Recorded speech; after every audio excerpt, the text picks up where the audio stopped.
October 1694 मध्ये संताजींनी दसऱ्यावेळेस सीमोल्लंघन केले.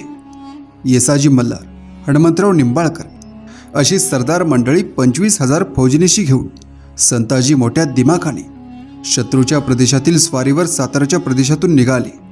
सोलापूर गुलबर्गा मार्गे ते हैदराबादच्या रोखाने चालले. बादशाह जेव्हा संताजींच्या स्वारीची बातमी समजली तेव्हा त्यांनी सातारच्या प्रदेशात छावणी करून राहिलेल्या हिम्मत खानास संताजींच्या पाठलागावर जाण्याचा हुकूम केला. हैदराबादेचा सुभेदार रुस्तम खानास हिम्मत खानास सहाय्य करावे म्हणून हुकूम पाठवण्यात आले.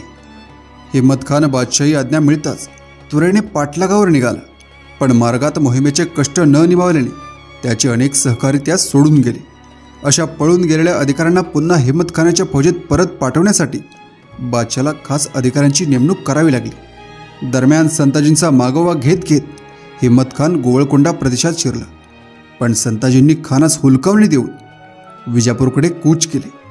संताजींच्या फौजेशी टक्कर देऊ शकेल एवढे हिम्मत खानाचे सैन्य प्रबल नाही याची बादशाहला जाणीव होती.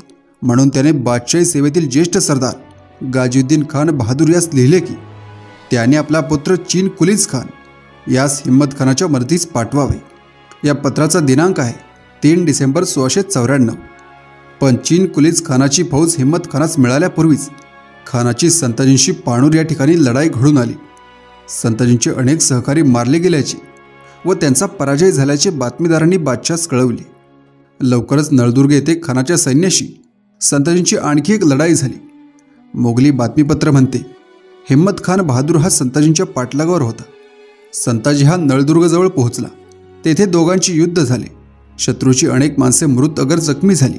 आपलीही बरेच माणसे मारली गेली. संताजी पराजित होऊन महादेवाच्या डोंगरात निघून गेला. संताजींवर मिळालेल्या विजयाबद्दल बादशाहने खानाचे अभिनंदन करून त्यास खिल्लतीची वस्त्रे व एक तलवार पाठवून दिली. 12 डिसेंबरच्या मोगली बातमीपत्राने संताजी हे महादेव डोंगराकडे गेलेल्या दिसत नाही. ते उत्तर कर्नाटकातच धामधूम करीत राहिले. रायचूरजवळ त्यांची हिम्मत खानाशी आणखी एक मोठी लढाई घडून आल्याचे 6 जानेवारी 1695चे बातमीपत्र सांगते. यात म्हटले आहे, हरकरांच्या तोडून कळाले की रायचूरजवळ हिम्मत खान बहादूर व संताजींचे युद्ध झाले. बादशाहच्या कृपेने हिम्मत खानाने संताजींच्या अनेक सहकाऱ्यांना ठार केले. अनेक जण जखमी झाले. हिम्मत खानाला जय मिळाला. संताजींचे 3 सरदार पण मारले गेले. हिम्मत खानाचे अनेक सैनिक मृत अथवा जखमी झाले. या विजयाबद्दल हिम्मत खानाचा बाप खानजान याने बादशाहना एक कट्यार नजर म्हणून दिली. हिम्मत खानाशी झालेल्या सर्व लढाया संताजींच्या धावपळीच्या लढाया होत्या. त्या निर्णायक नव्हेत. उत्तम प्रकारे गाठ पडल्यास झुंज द्यायची, नाहीतर सरळ सुरक्षित माघार घ्यायची. नको तिथे प्रतिष्ठा पणाला वाया लावायची नाही. हीच गनिमी युद्धनीती येथे दिसून येते. उत्तर कर्नाटकातून संताजींनी आपल्या फौजेसह थेट औरंगाबादच्या म्हणजेच आजच्या छत्रपती संभाजीनगरच्या दिशेने कूच केले. यावेळी संताजींजवळ 20,000 घोडदळाची जंगी फौज होती. औरंगाबादेच्या प्रदेशात त्यांनी धुमाकूळ माजवून ठिकठिकाणी लूट केली आणि शत्रूच्या फौजा येण्यापूर्वीच आणखी उत्तरेकडे खानदेशातील धरणगावकडे कूच केले. लवकरच ते धरणगावाहून तापीच्या तीरावरील बुऱ्हाणपूर या सुप्रसिद्ध शहरावर चालून गेले. उत्तरेकडून दक्षिणेकडे येणाऱ्या महामार्गावरील बुऱ्हाणपूर हे मोगलांचे महत्त्वाचे लष्करी ठाणे होते.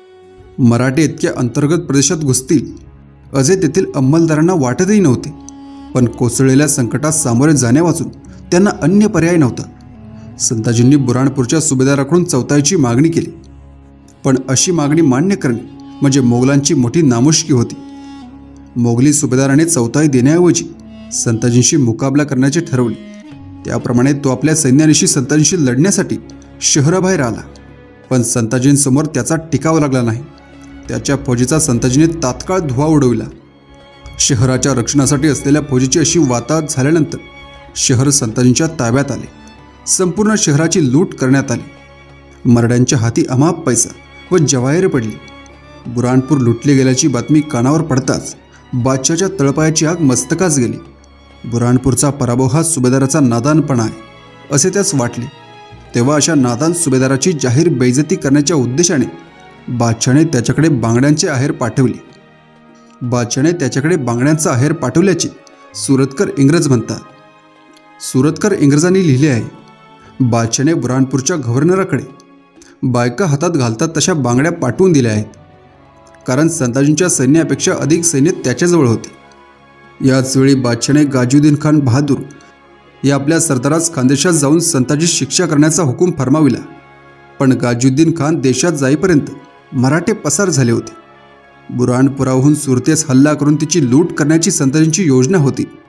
पूर्वी शिवरायांनी ही नगरी 2 वेळा लुटून अगणित संपत्ती स्वराज्याच्या उभारणीसाठी महाराष्ट्रात आणली होती।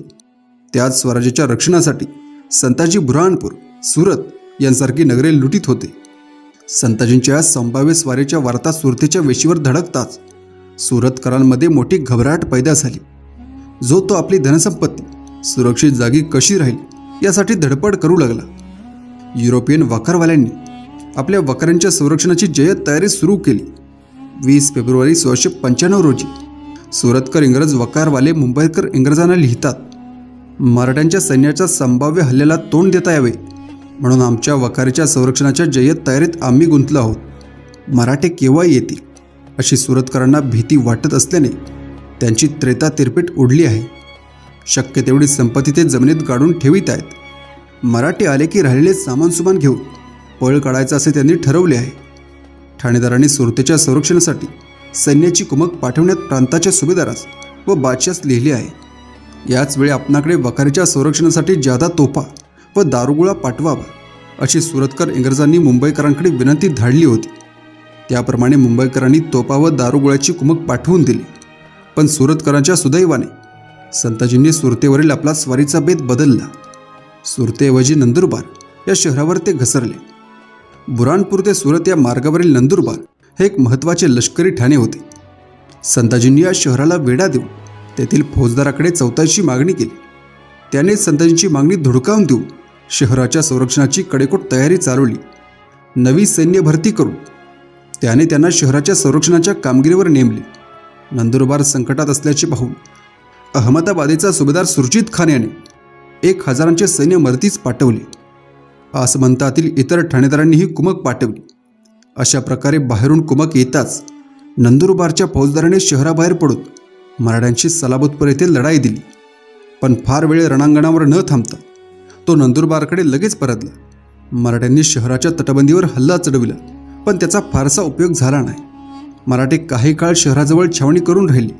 शहरास वेढा देऊन त्यास जेर करावे इतका वेळ त्यांच्याजवळ नव्हता। अन्नधान्य व पाणी यांची टंचाई त्यांना जाणवत होती। अशा परिस्थितीत नंदुरबारला वेढा देणे शहाणपणाचे नाही, हे उमजून ते आसमंतातील मुलूक लुटण्यासाठी पसार झाले। मराठ्यांच्या लष्करी तुकड्यांनी नंदुरबारच्या प्रदेशात मोठा धुमाकूळ माजविला आणि मोगली फौज येण्यापूर्वीच त्यांनी संताजींच्या नेतृत्वाखाली साताऱ्याकडे परतीच्या प्रवासाचा रस्ता धरला।